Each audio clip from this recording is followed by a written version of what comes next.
Hi guys, in today's video I'm going to show you the N95 magnet.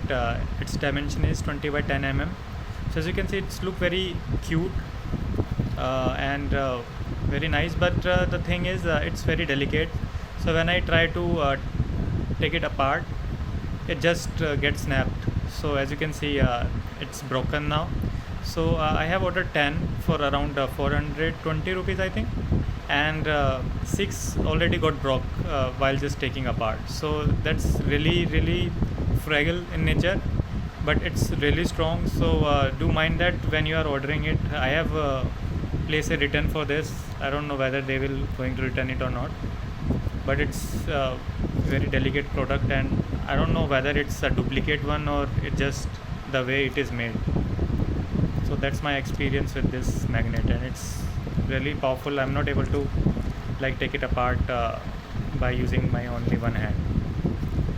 So let me just show you.